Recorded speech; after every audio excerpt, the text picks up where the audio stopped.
কোনটাতে পাওয়া যাবে এটাই আপনার আমার আশা ছিল। মুসলমান, আপনাকে জিজ্ঞেস করা হয়, আলিম ওলামা প্রশ্ন করে, ভাই আপনি লটারি কাটছেন, লটারি কাটা তো আপনার আমাদের শরীয়তে জায়েজ নেই, লটারি কাটা তো শরীয়তে ইসলামে আপনার হারাম আছে, আপনি লটারি কাটছেন কেন?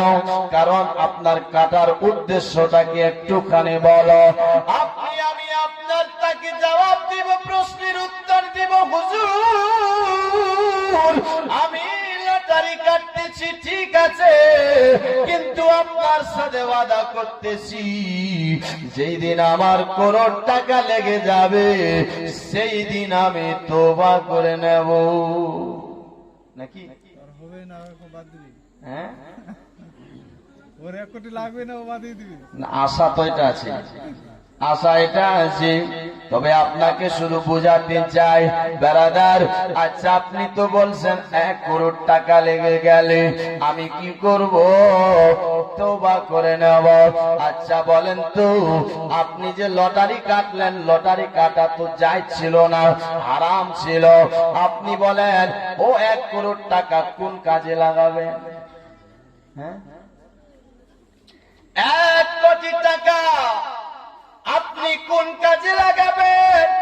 আজ আপনি বলছেন আমি তওবা করে নেব। তওবা, খোদার কসম করে বলি মুসলমান, আপনি তো টাকাটাও আপনার ব্রাদার আপনি দিয়ে একটা সুন্দর ঘর বানাবেন, যে ঘরটা তৈরি করলেন ও ঘর তো আপনি হারাম ইনকাম দিয়ে আপনি তৈরি করলেন, আপনি আপনার ও টাকা দিয়ে নিজে খাবেন, নিজের বেটাকে খাওয়াবেন, নিজের বেটিকে খাওয়াবেন।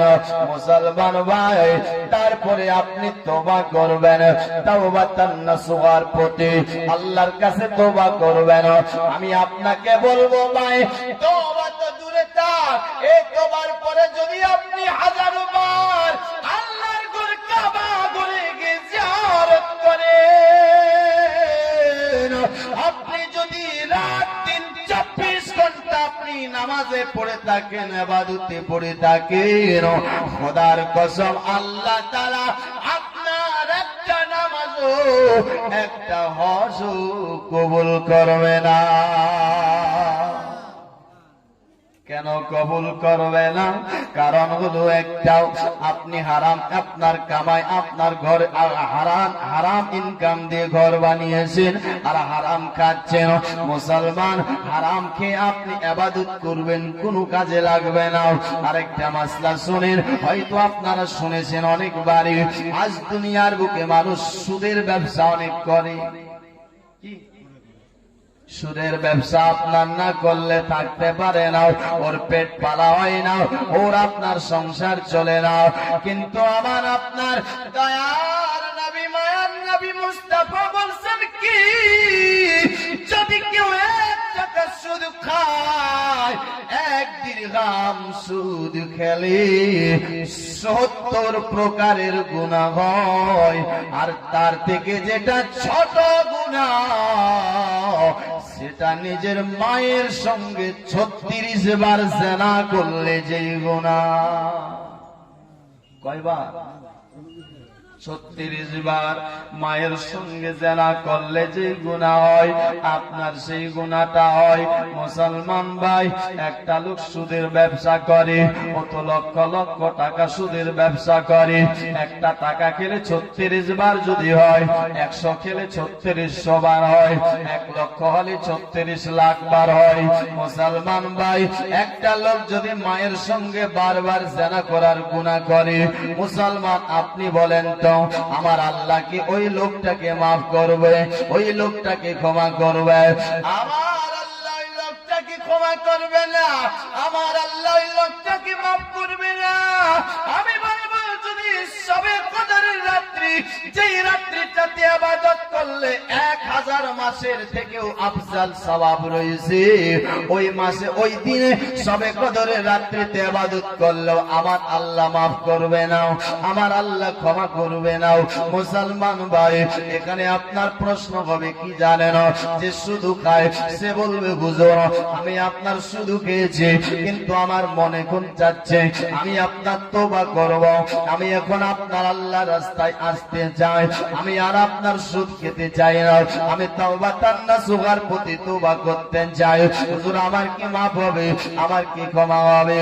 হ্যাঁ বাবাজি, আপনারও মাফ হবে, আপনারও ক্ষমা হবে, আপনারও উপায় আছে, তবে তওবা করার তরিকাটা আলাদা আছে। তওবা করার তরিকা আলাদা আছে। আপনি এমনি তওবা করবেন, তওবা হবে না, তাহলে তরিকাটা কি?